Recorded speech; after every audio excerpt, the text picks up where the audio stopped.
Hello and welcome to Mama What's Next. Today I am joined by the wonderful Helen Zimprich, who has a beautiful mission. She's a parenting coach and she's a mom of 3. She was a stay-at-home mom until recently because just 6 months ago she started her parenting coaching business because she decided she wants to have more impact in this world. Helen is a big believer in the power of mindset and manifestation. And she now helps families reconnect with their intuition, trust their inner voice, and parent with more presence and confidence. Her beautiful mission is all about supporting moms to become the parent they truly want to be and feel back into what actually feels right for us and not for anyone else that wants to give us advice.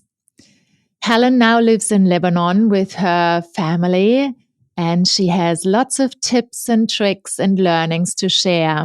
And let's welcome Helen. It's a beautiful conversation. Enjoy. Welcome to Mama What's Next, a podcast for all the amazing women navigating the wonderful challenges of exploring a new version of yourself after becoming a mom. I'm your host, Melly, and together with my incredible guests, I'm here to help you explore who you are now and help guide you to your true path, one that feels authentic and fulfilling at the same time. Motherhood changes everything, yes. It's beautiful, transformative, and sometimes it pulls us away from the woman we were. Together we dive into career change stories and how to live a life that truly reflects who we are without guilt and with the courage to embrace your journey. So get yourself a coffee, steal a moment for yourself, and let's explore this next chapter of your life. I am super happy that you're here. Welcome.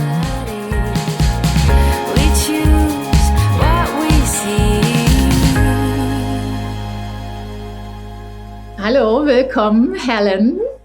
Thank you so much for taking time to speak to me today about your story, your inspiring career development story and your life story, which is like equally just as amazing. So would you like to just share a few words about what you're doing right now? And then we'll talk about your journey and how you got where you are right now. But I'm particularly interested in your exciting, quite adventurous life that you've lived until now, which sounds pretty cool. Yes, first of all, thank you so much for having me here. I'm so honored to speak to you and to your audience. I'm a happy mom of 3 children. So that's my favorite job description and title I have. And secondly, I'm an expert wife. That describes best my lifestyle about what you were talking before. We live since 13 years in the Middle East. Even my husband and myself, we are both Germans. But we started our journey in Beirut, Lebanon, where my biggest son is born, Elias. And when he was around 6 months, we moved to Amman in Jordan because of my husband's work, where my daughter is born. And 5 years ago, we decided we want to move back to Lebanon because we really love the lifestyle and the Mediterranean Sea. But we're not living in Beirut anymore. We live in a small village in the countryside in the mountains in North Lebanon. And I was a stay-at-home mom for 11 years. So it was always my dream to be a stay-at-home mom. So since I'm young, I always wanted to be home and taking care of my kids and having a big family. So, but 2 years ago, my plan changed and I decided now it's time. My kids are growing. I know one day they're moving out. So I decided to start my journey as a parenting coach. And that's what I'm doing now. Wow. Yeah, it's exciting. You've traveled around quite a lot through all these different countries. Has that been so? How old were you when you met him? Have you gone straight from Germany to live there? I was 29. So I studied in London myself. I took a master in Middle Eastern studies. And afterwards, I lived in Dubai for half a year. When I decided to move to Berlin, because I felt that's the right place to find someone to get married. I told you I wanted to be a mom. That was my dream. And I said, if I don't find the right man to get married, I still can have a career. But I was lucky that I met him with 29. So yeah, we got married after a year and moved together in Beirut. so you studied Middle Eastern studies as well, like in Yes. university. How did that happen? Like, why did you choose that particular direction? It's quite unusual, right? So, Yes, I wanted in my 20s, I wanted to become a journalist, and I wanted to focus on this topic. But after my studies, I developed a strong passion also for marketing. So I changed and worked in marketing for a Middle Eastern magazine. oh, okay. So that was your starting point, and then the focus on the kids, basically. Yes. Exactly, exactly. So then my husband also he studied Middle Eastern studies, so he was writing for the same newspaper I was working for. So this is how we met on a Christmas party. So the connection for the Middle East and living abroad and traveling, we both had in common, and the desire to have a family. Yeah. Oh, that's such a nice story. So Yes. it's not an online dating story. It's like an old school. We met at a Christmas party. Wow. Yes. Very Yes, cool. it was really, yeah, like this, a meeting on a Christmas party and yeah, falling in love and moving together after 6 months. Yeah. Wow. That's so beautiful. And so you've had three children. Yes. Um, how has life been then? You know, living together and raising the children. So you're a stay at home mom, and have you ever felt like until now? Obviously, have you felt you were missing something, or have you had any particular times when you felt life was difficult, or you just really enjoyed like being home raising your children? I think when you're abroad from your family and raising your children really without any support from grandparents, it's hard. So, but on the other hand, it's also you can really focus on them and no one is telling you what to do and giving you you do this, so it has both. It's good and bad, but I would not say that I had particular difficult times. So of course when you have three little children it's always challenging. I have the same problems like all moms, all with the sleepless nights and things like that, and my husband traveled a lot when the kids were little, so I was a lot of weeks alone with three kids. And to move from Beirut, from Jordan to back to Lebanon, my little son, he was only 6 months when we moved. So with three little children, that was challenging. And Corona started then, and we were new here in the north, had no friends in the beginning. So this was challenging, but we are used to this lifestyle, and we are a good team, my husband and myself. And no, it was all good. Yeah. Yeah, it definitely has challenges. Yeah, I know from people living abroad, it's quite different to not have family, grandparents, siblings around where you can drop off your children from time to time. So I totally understand. You have to, and especially with three children, you have to actually get quite good at managing your time. But we can talk about that as well. You with your career decision now, when you said you're going to start working again and you want something, build something for yourself, why did you choose your path now? So you picked coaching, and how did that happen? So there was no wish anymore to continue with journalism, obviously.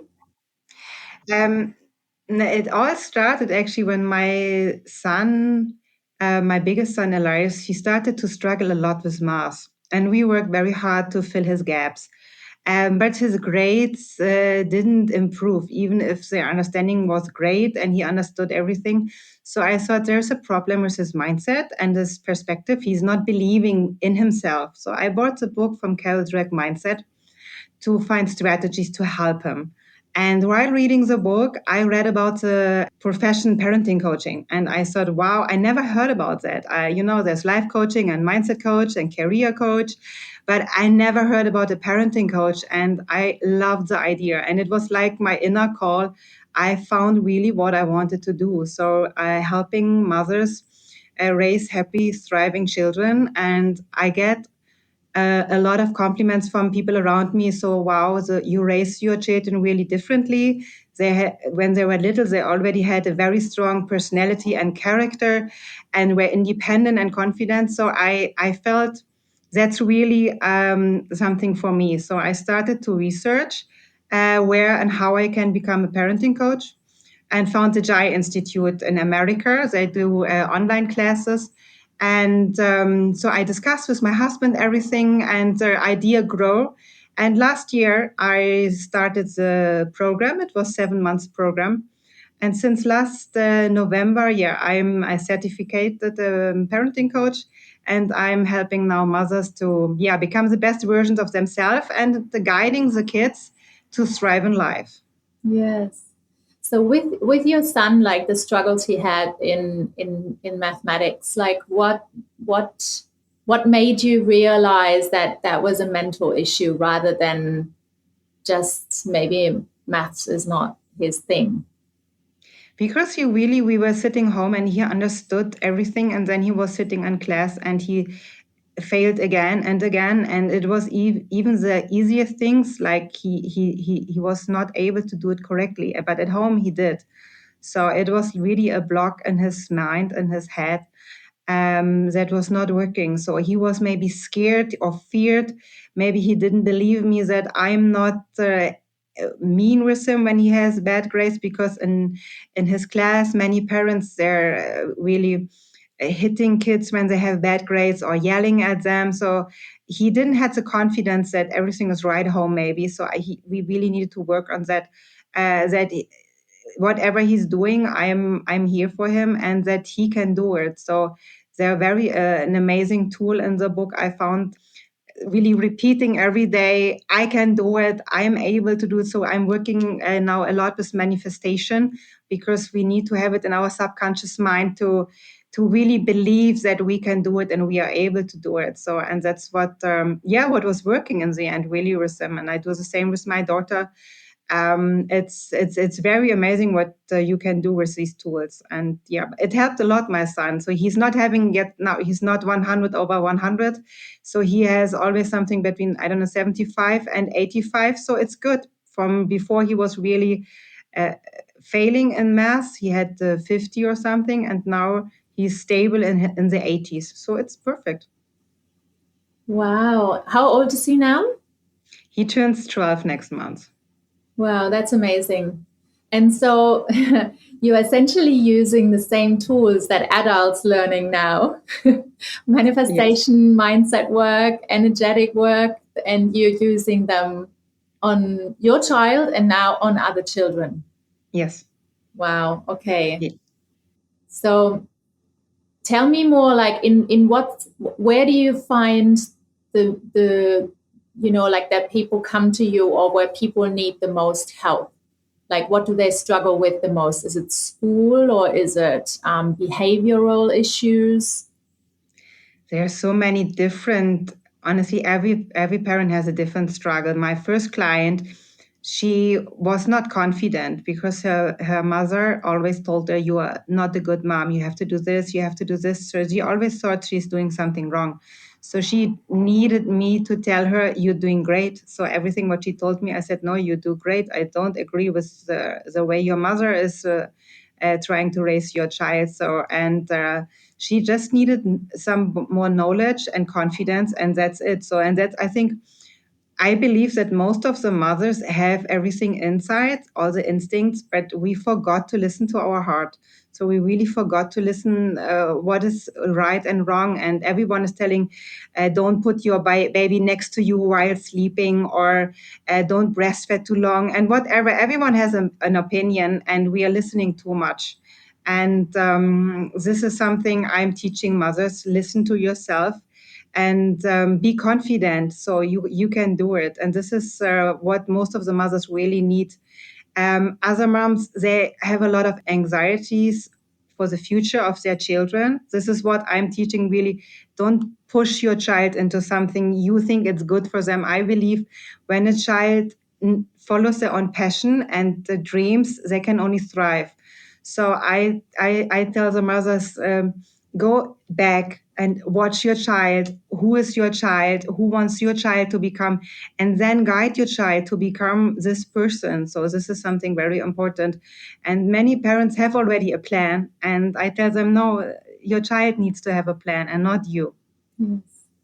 Helen, can you tell me, where do you find that confidence for yourself?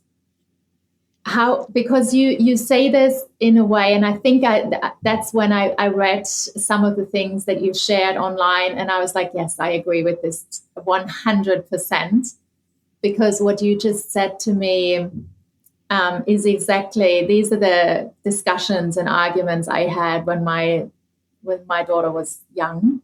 And still, if my parents were always around, we would still have feedback from people that would tell me not to do certain things or do them in a different way, because people always want to share their opinion, right?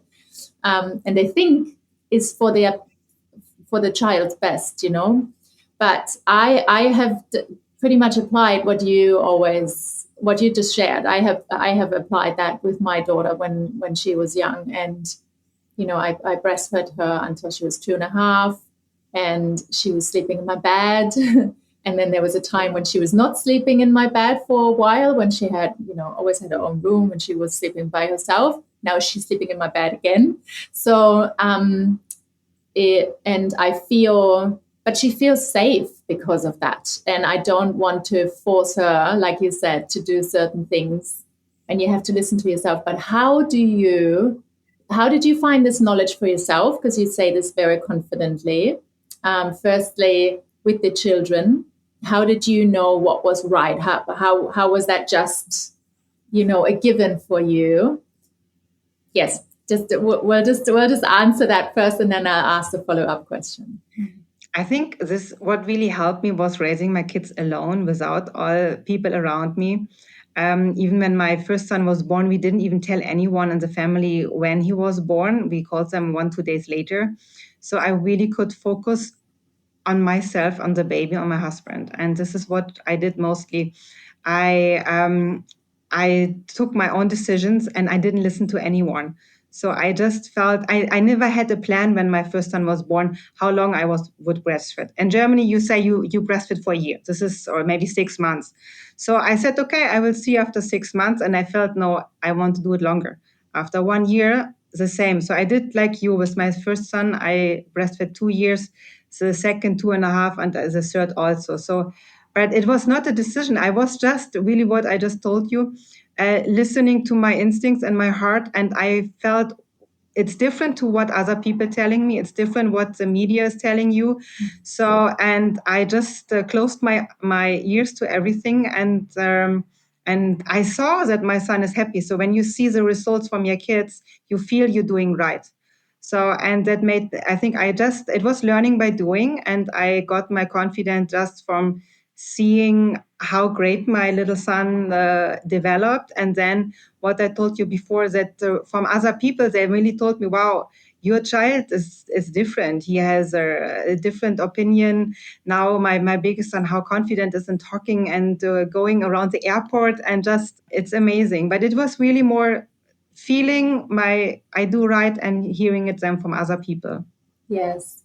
So really also your intuition relating also to your child and what feels good for your child and what makes your child happy, right? I Yes. feel that's the core feedback loop that we really need, rather than all the outside noise from everybody else. I actually believe that, and maybe it'd be interesting to hear what you think, but I believe they are spiritual teachers often. They come into this world to teach us so much. And Yes. yeah, how do you feel about that?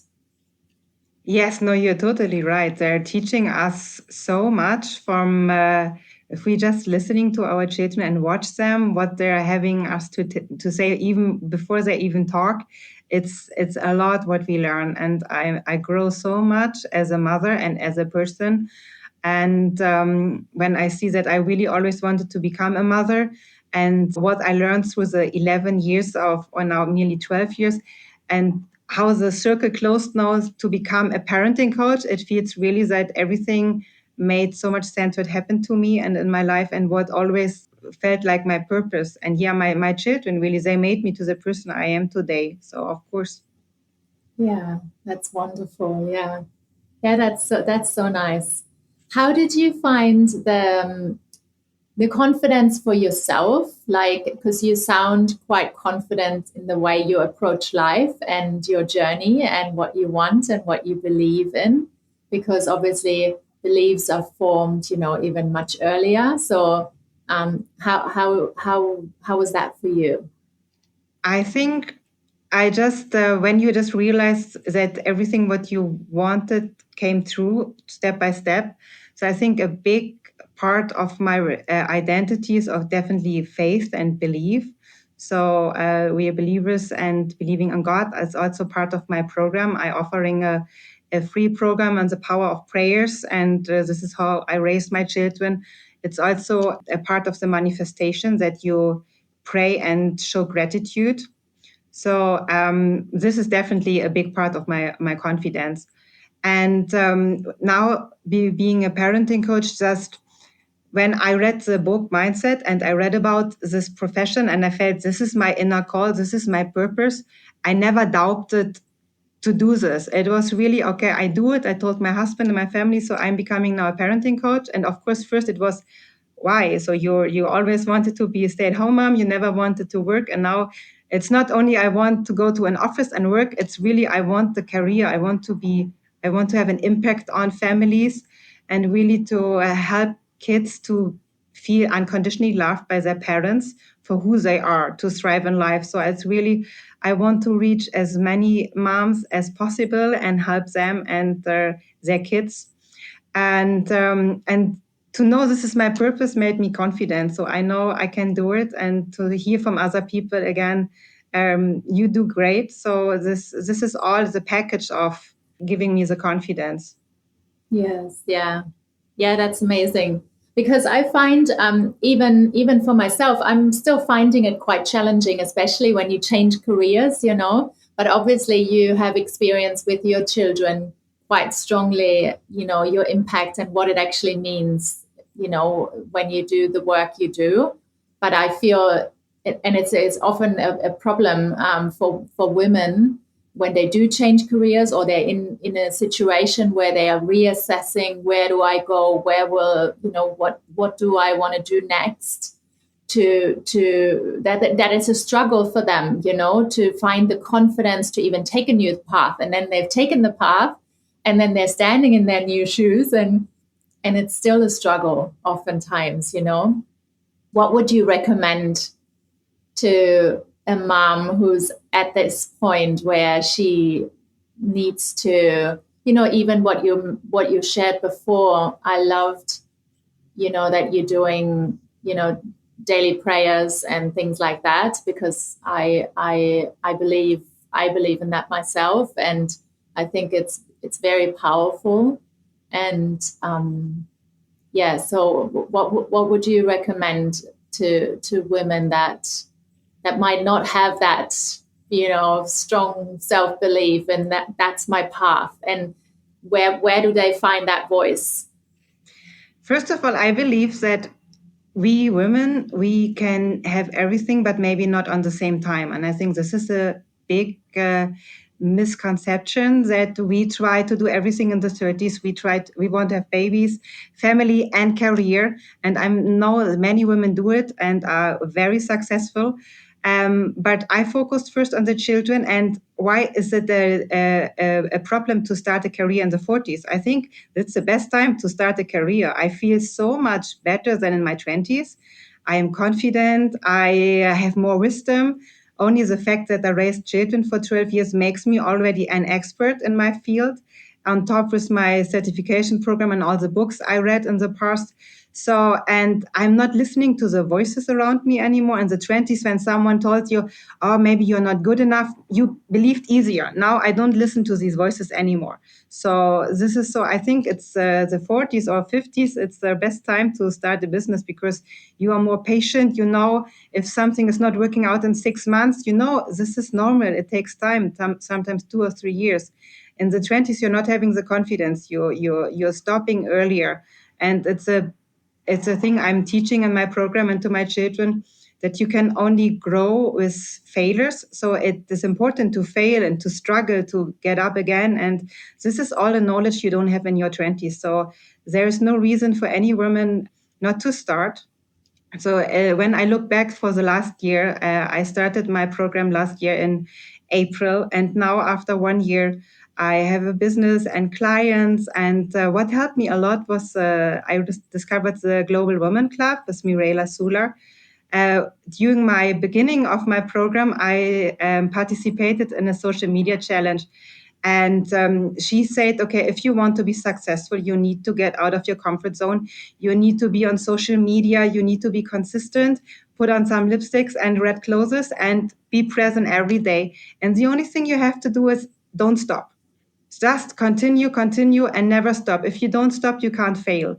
And this was really for me so, wow, such a strong message. If you don't stop, you cannot fail. And this is now what I'm doing since in November, when I launched my social media, I'm everywhere: Instagram, LinkedIn, Facebook, TikTok. So you can find me under my name, Helen Zimprich. So, and since November, I am consistent there. And and I'm not here to stop.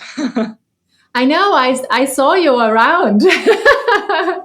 It's fantastic, and I'm so happy that we got connected. Because it's quite impressive. Like to be showing up in that kind of strong and present and unwavering way, I would say. Because I think, especially if you haven't, like, you're not a multi experienced business founder. So I know, it's maybe it's also it's an interesting thought, actually. Maybe it's also easier when you do it for the first time, because you don't have the trials and tribulations behind you. But I think it's still quite challenging, to go out there, from being a stay-at-home mom and then to step into a new professional environment, into a new professional role, and then build a business, which is hard by itself, right? Hard in itself. So I really, I think that's something, to be celebrated, that you are so, going to make an impact. Is that what drives you the most? What drives you? Like, what voice inside of you says you need to keep doing this? Yeah, I really see many kids struggling around us with parents. They are not connected anymore. Everyone is on the phone and not having quality time with the children.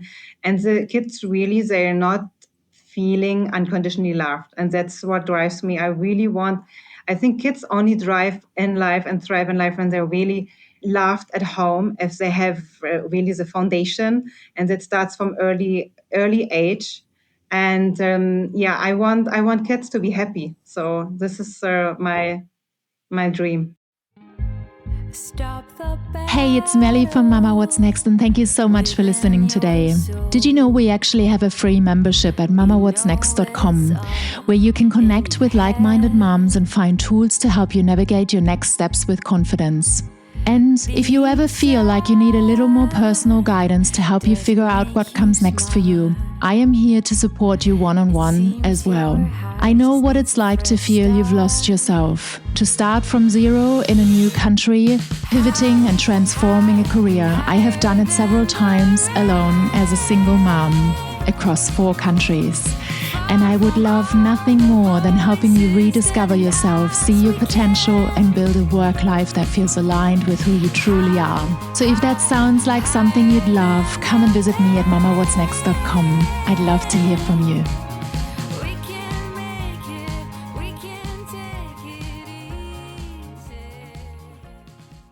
It's such a purposeful, meaningful career path, essentially, and I'm all for that. That's why I do what I do now. Like, that's driven, my career and my journey, because I've always looked for something more meaningful and something that has purpose, in what I do. So I celebrate that a lot, to hear from you, your why, essentially, why you're doing what you're doing. Have you found or experienced challenges along the way where you feel like, oh, maybe one or the other thing has been difficult or more difficult that you think, where you can share maybe what you've learned through the journey or through your experience? Yes, at the moment here in Lebanon, I try to have talks in schools.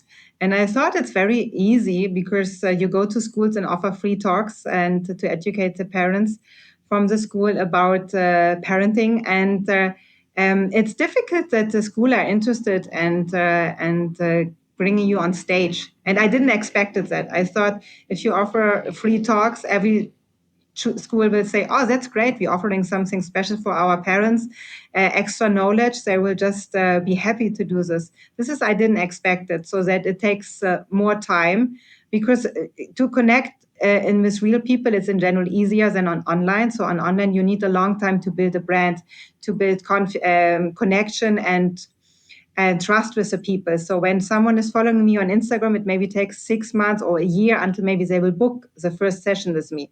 And if you have a talk on stage, you will have immediately 3, 4 people booking you. So this is what I didn't expect. So, but it's the same what I said, just keep on doing and there will other schools coming and other opportunities. So yeah, just not stopping. That's what I try to do now. Yes. Well, yeah, I really wish you all the success and support that you can get. I wonder, why is it with the schools that what's holding them back from booking you to speak to parents? Honestly, I don't know what's it. Maybe they are too busy. It's extra work for them. You need to organize it, invite the parents. You need maybe having a coffee table, things like that. Maybe they're too busy and they don't want to offer extra things to the parents. Yes. I actually, in Australia, in Sydney, when I worked in my corporate responsibility role, I actually worked with schools as well. And I found we were booking theatre plays in schools in all of Australia. And it was quite a large program that we organized to educate the kids about the dangers of alcohol. And we found that the easiest was always to piggyback onto something that they already have. So what we would do, we reached out to all the schools and we asked them, we said to them, like, this is the kind of time that we're active, that we're doing like another roadshow or whatever. And when do you have your, school summer event or school, they have usually, there's quite a few. Sometimes it's only for a certain number of classes that they do some sort of event or activity or something. But usually that was always easy because then they already engaged all the parents and they already had a schedule, and then they just add something to the schedule. So maybe that's something that, if you haven't tried that yet, maybe that's something you can consider. Yes, it's a great idea. I will think about it. I will talk to them. Thank you for sharing. Yeah, because it makes it, for them, it's just like a value add, essentially, then to the event that they're already doing. Like maybe sometimes they do baking events or something like this. And then they just add you as a speaker just for some entertainment. But they don't have any extra work. So it actually makes it quite easier. Yeah. That's a good idea.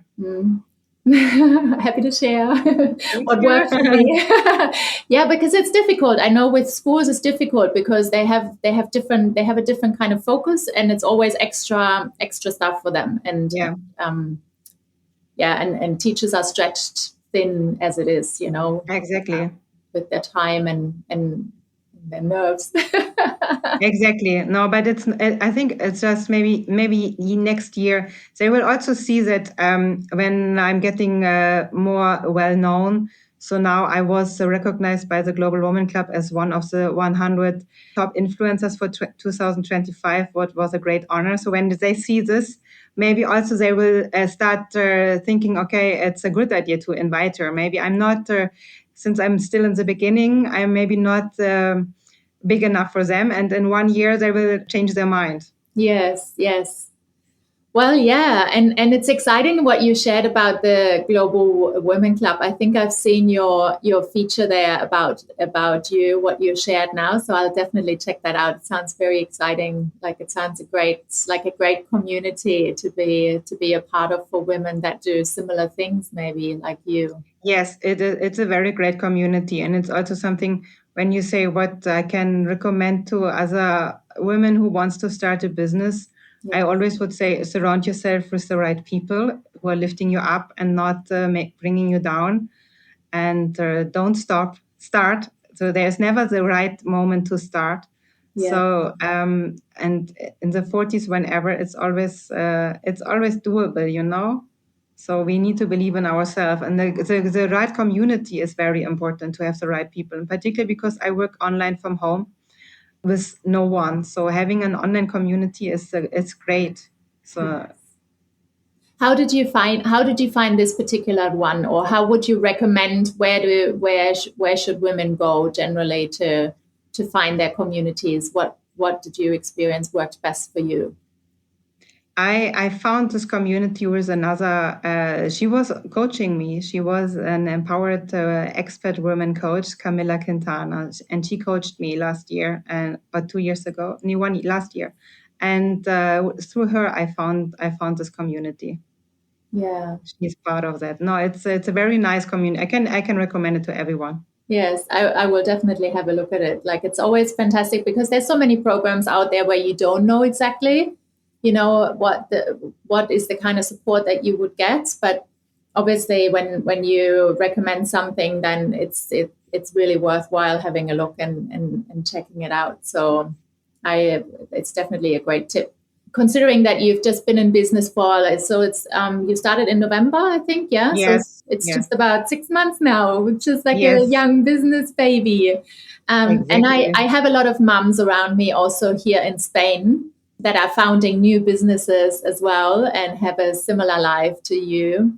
What do you recommend that, especially oftentimes they are solopreneurs or they are building service-based businesses or online coaching or things like that.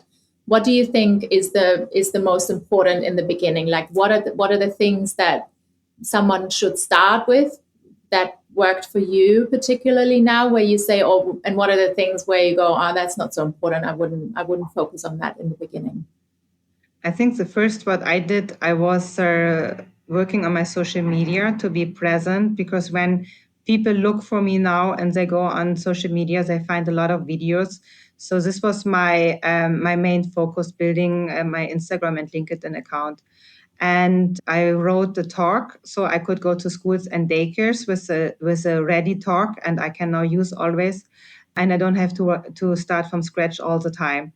And I went to many schools, and I also had talks, and with them my first client. So that was something very important, to work on your community here where you are living, and working on the newsletter. So I have a blog. I'm writing a weekly blog on my webpage with a weekly newsletter, sending it. Just when people looking for me, they find a lot of content online, so that even if you don't see it now, how important it is, and it's at the moment I don't see it's giving me a value, but in 5 years I know these articles will be my backbone, and when people search for me, they will read my articles and think, wow, this is great. What you said, I agree with her, I want to book her. So these are my main things to work on: social media, my newsletter, and a done talk, and working here on my community and my network. Networking is very important. Yeah. In what way do you network? Because I know that sometimes when I speak to other women, there's always a little bit of a difference between like networking and networking. Like, how do you know? Do you just go to every networking event, or how do you know what kind of networking is actually valuable? Because I know a lot of people just go to networks just to, hello, this is me. I want to sell myself. I'm great. And you're like, oh, okay. I feel there's a difference in networking. Have you had that experience? And because some are just like, lunch catch-ups. Yeah, so no, what you just said, I'm not a big fan of this small talk and this, hi, I'm here, I want to sell something. No, with networking, I really mean having talks in schools or in daycares and connecting really with people who are interested in me. And I'm not going to a lot of networking events around and putting my business cards around. No, this is really, I put myself on stage and meet people there. Yes. So would you say it's important to go really where you find your target group, essentially, more so than just regular networking events? Yes, I would say that makes more sense. Mm-hmm. Of course, when I know my target group is as they are mothers, so when I know there is a event in school, I go there. Maybe even if I before I didn't go, now I know it's this is my target group, so I go even if I'm not going around and talk about my business, but just to be there and to meet people and that people see my face and recognize me next time when they see me maybe on stage, they say, oh, I saw her here and there. So it's always about showing my face and being visible. Yes. So have you never thought to yourself, or because I know like some people have this thought sometimes with their own community, have you never thought, I don't even want them to know what I'm doing because maybe they think this is ridiculous what I'm doing here, or maybe they don't think highly of me then anymore, or they look at my videos and on social media and they go, oh my God, what's she doing there? Have these thoughts crossed your mind at all? No, thanks God. I am in the beginning with my social media. I said, okay, no one likes them or shares them. So what's wrong? But everywhere where I'm going in my community here, everyone tells me, I love your videos. I watch your videos. Thank you so much. You have such a big impact on my parenting. And I do everything what you're telling me. I didn't know even they're following me. So I put them also on my WhatsApp status. So some people are not following me on Instagram, but they're on my WhatsApp. So they watch them there. So it's interesting where they're all following and seeing me. And no, I only get very good feedback and that makes me very happy. So I feel so it always comes from nowhere. So I go somewhere and on a birthday party on Sunday, oh, I follow you on TikTok. You're amazing. And I said, wow, thank you. So no, I never had these sort of things, God, but I never got bad feedback. Mm-hmm, mm-hmm. Yeah, that's fantastic. So basically, you're doing all the social media channels because like when you listen to business coaches, particularly for small business founders, they usually say pick one or two, and that's it. Is that like part of your experimentation strategy now, or because obviously it's TikTok, it's LinkedIn, where I just read a very interesting, adventurous post about what you just did on your holidays, which I want to ask you about. And Instagram, I've seen you on Facebook, very active. So you're everywhere. I agree with my target social media is Instagram and LinkedIn. So Okay. I think my most audience and target group is on Instagram. So, but since Instagram and Facebook is connected, you can share them on the same time. And I'm always so it's not a big extra work to put them everywhere. Yes. And who knows who's following me on TikTok and is booking my sessions one day. Yes. So I would definitely agree to focus on something, what I do, but I think it's worse to be on more and different social media channels and to put this a little bit, it's 10 minutes extra work to put it also on TikTok. Mm-hmm. Okay, yes. And it's obviously manageable with your time. Like you find it quite doable time-wise for yourself, like to manage everything. Do you do everything by yourself still? At the moment, it's still doable. So if I'm having more clients, I will definitely need someone helping me with the social media. But I would never let anyone do my social media. So because everything I do is written by myself. So when you say, okay, you read my posting about my holiday, it's my words. So it's not from a secretary or assistant.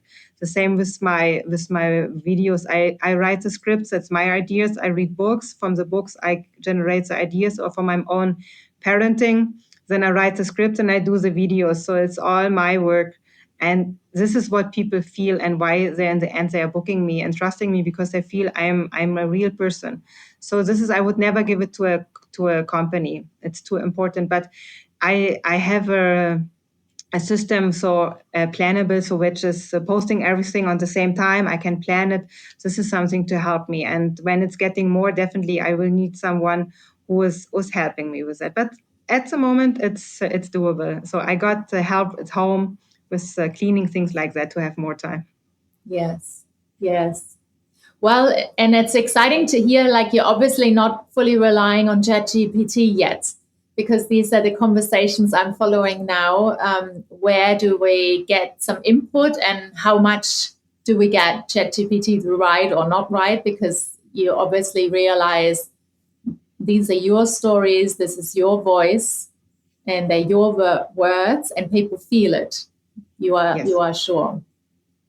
Definitely. Of course, I think everyone uses ChatGPT for grammars, because I'm German. I'm not native speaking English, so Yeah. I let ChatGPT correct every text, so there's no spelling mistakes. But that's it. No, I'm not letting ChatGPT write. I'm not asking for ideas. Sometimes when I have no idea and I ask ChatGPT, "Can you give me an idea?" and I never liked the ideas. I never felt it's me. So I always deleted it. So I only use ChatGPT for polishing my the style, and I always tell him not change the style. It's my voice, and if I feel he's changing too much, I delete it and use my own words. So Yeah. no, I'm not a big fan of letting other people writing for me. Yes, yeah, I believe too that especially these days now, people can see the difference and they feel the difference, because there's so much that's being auto-generated now that people are starting to become numb to, all the flood of words and information that's being pushed out. Speaking of which, the LinkedIn post that I read about your holiday to Sri Lanka, and so it was, it painted the picture quite nicely, with you being this adventurous, like, family moving to different places. The kids are all born in different places, and expat family. And so you went to Sri Lanka, and you had quite an adventurous holiday. Yes, Do you want to yes, it share a little was. bit why you picked that, and what happened, and where you stayed, and maybe people will be inspired to do something similar? It all started last winter. My little son, he's now 6 years old. He became very passionate about snakes. He wanted to know everything about snakes. We bought him different books, and he really memorized the names and where you find them and if they're poisoned or not. And he sees the pictures and recognizes them. So he really calls himself a snake expert. And he is very confident in that. So I talked to my husband before we had kids. We went twice to Sri Lanka. So it's from Lebanon. It's not so far. It's around 7 hour flight, and it's affordable compared to Germany. And we thought it's just a great adventure for the kids. They're not old enough for a flight, and for not only being spoiled on the beach. So we planned it and had the first 2 days in the jungle, and we slept in jungle tents, 5 meters above the earth, so the animals could not enter it. And we had a jungle hike, and we really saw 4 different snakes inside the jungle. So not on a zoo, not behind the glass. They were just hanging on the trees. And I didn't expect it, that, honestly. So I thought we see some butterflies and monkeys, but they were everywhere. So it was very cool. So, and my little son, we wanted to see if he's also confident and excited when he sees them in real life, or if he gets anxious. But he was so confident touching his first. It was a little green snake, and it was definitely not poison. So we had a special guide with us who could tell us what to touch and what not to touch. So, and he was very excited and he loved it and he didn't stop watching at them. And we saw another snake digesting a frog or a mice or something. So it was very better than any TV show you can watch with your children. So I believe that traveling is the best education you can give to your children. And even my other kids, afterwards, we went to a snake farm where you saw different snakes, from a cobra to a python. So, and they had the 24 kg snake on their shoulders. So it was heavier than my daughter is herself. And I didn't expect it. My bigger kids, they had nothing to do with snakes before, but even them, they wanted to get out of their comfort zone. They wanted to do this experience, and they were not scared at all. This is also something what is very important for me as raising my children, not to transfer any fears and anxieties from myself to them. So I remember when I was a kid, I always screamed for spiders because my mother did. So you grow up with this and you think you see a spider, you scream. And when I was an adult, I questioned that why am I screaming? The spider is not harming me. So I stopped screaming and it was fine. And this is what I always did with my children. I have no fears for snakes, so I love them. So, but I never told them be scared or not be scared. So they were very open minded. Even if my son, he didn't feel happy about it. He had a snake on his head, yeah, really, and the snake was going through his face, and you could see he wanted to stop it, but he just went through it. And you're growing mentally so much on this situation, and become just stronger and resilient. And this is, I think, it was very very impressive how my kids acted. All of them, I was very impressed by them, and this is what I love to see. Yeah. Yeah, it's the resilience, I think. Yes, the resilience it creates in the kids, and the fearlessness, bravery, essentially, right? Exactly. Yeah. Exactly, the bravery is very important. But what's in particular for my small son was important for us to nurture his passion, and this is something what I'm teaching always to the parents: nurture your child's passion. Find out about what is your child passionate about. Is it a sport? Is it football? Is it arts? And nurture this. It doesn't mean that your child has to become a professional football player or artist, but if you work for something you really love, you can use it later for life, when you are able and willing as a kid to work hard on something to get better, you will do the same later in life. And so this is when my child is telling me I'm a snake expert, I take him seriously and say, okay, be a snake expert, and maybe one day you are going to university and study about it, maybe not, but just nurture this passion from early age. This makes such a big difference. Wow. So this is like, I hear a lot of talks about this recently, right? Because some of the, you know, people, I've just read a book by Simon Squibb about, it's called Do You Have a Dream?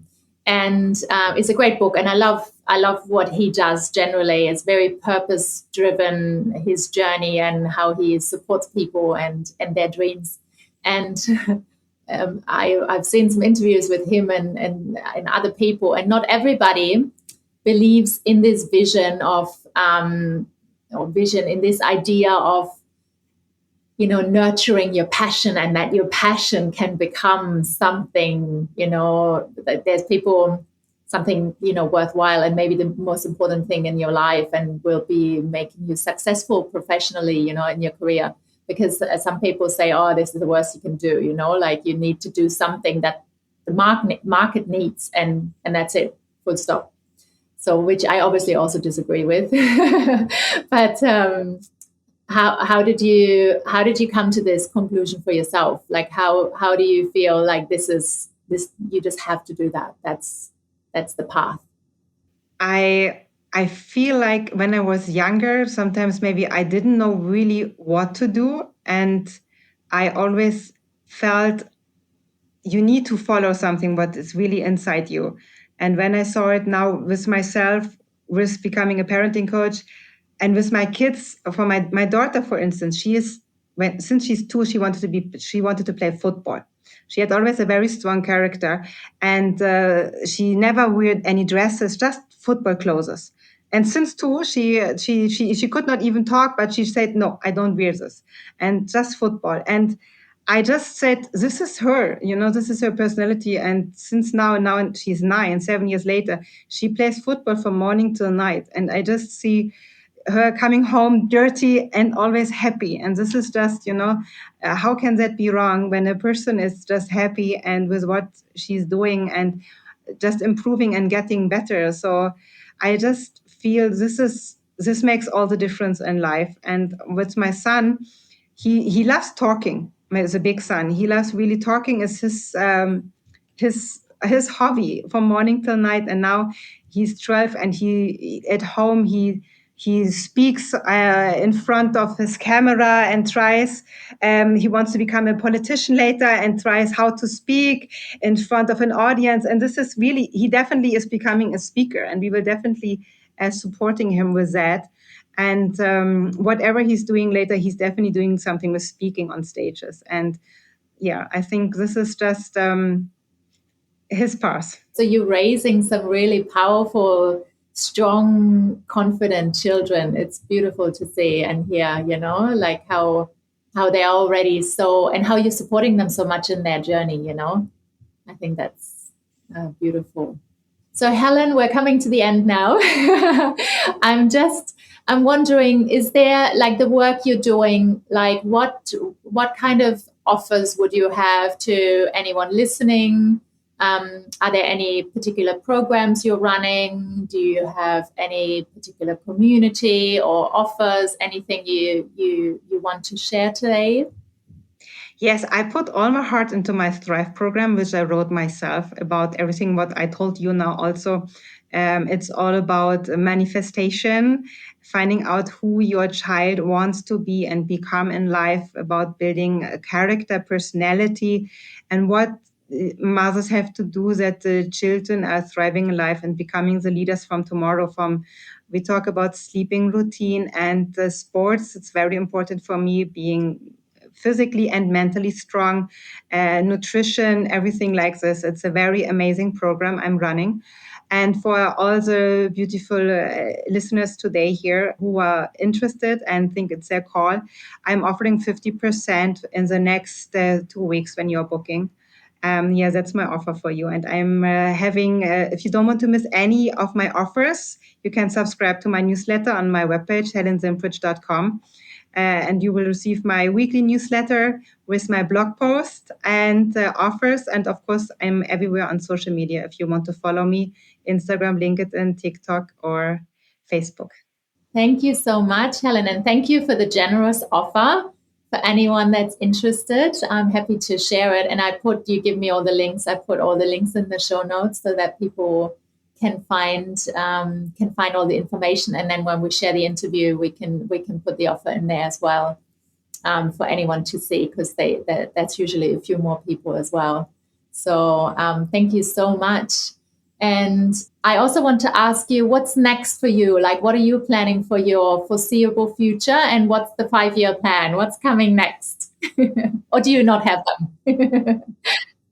So for the next year, I'm definitely planning to go on more stages. I'm planning to go to Dubai and London for the Global Women Club to speak on stages, to go really global. That's the step for the next 1 year. And now I'm definitely working on my step-by-step, growing my business, growing my social media. I'm launching a free mindset course now, as a free gift for all my followers on Instagram or on my social media. I'm launching it in the next week, hopefully. And in the 5 years, I just really want to become one of the top 5% parenting coaching in the next 5 years. So I'm not here to stop. I'm here to succeed and to reach as many, as I said, many mothers as possible. Yes, that's amazing. I'm really celebrating that journey. I'm a big fan of, for example, the parenting coach, Dr. Shafali. So I think you have so much space. Like she obviously shows how successful you can become and how much impact you can have in this world with work like that, conscious parenting. And yeah, I'm supporting your journey 1000%, and I wish you all the success you can get. And thank you so much for coming today and sharing your tips and your insights and about your journey. And it's been an absolute pleasure speaking with you. Thank you. Thank you so much for having me. So here come our key takeaways for mums from Helen's interview today. The first one is trust your maternal instincts. Helen emphasizes today with us how mothers really internally know what's best for their children, but we often lose the confidence due to outside opinions and societal pressure. Number 2, listen to your child rather than external voices. Observe who your child really is and what makes them happy instead of following any conventional parenting advice or what your parents say. Number 3, it's never too late to pursue your passion. Starting a career in your 40s can be amazing, and it might even be the best time of your life to do it because you have more wisdom, you have more confidence and patience than in your 20s. And you have all the emotional experience that you have gained as a mom. Number 4, children thrive when they feel unconditionally loved for who they are. This creates the foundation for their confidence and success. Number 5, nurture your child's unique passions. Encouraging their interests, like Helen's son's fascination with snakes, builds confidence and teaches them persistence. Number 6, don't transfer your own fears onto your children. Helen consciously avoided passing on her fears like her mom did with spiders. Number 7, resilience comes from stepping outside of your comfort zone. Their Sri Lankan adventure showed how experiencing challenges builds children's mental strength. Number 8, quality time and genuine connection matter more than following parenting rules. Being present with your children is more important than screen time. Number 9, mothers can have everything, but not necessarily at the same time. Helen chose to focus on motherhood first and then build her career. Surround yourself with supportive people who lift you up. Finding the right community is crucial for personal growth and support. Thank you so much for listening today. As always, I am super grateful if you share this episode with anyone who might benefit from all the amazing tips that we have received from Helen today. And it's the greatest gift to me if you leave me a review and subscribe to Mama What's Next on Apple or Spotify podcasts. We also have a free community with Mama What's Next, where we support each other, learn from each other, and where you can slowly and continuously explore what's next for you and what feels right for you in your new chapter. Thank you so much for listening today. I am really happy that you're here, that you're listening, that you're learning, and that you're being so supportive. Until next week with another episode.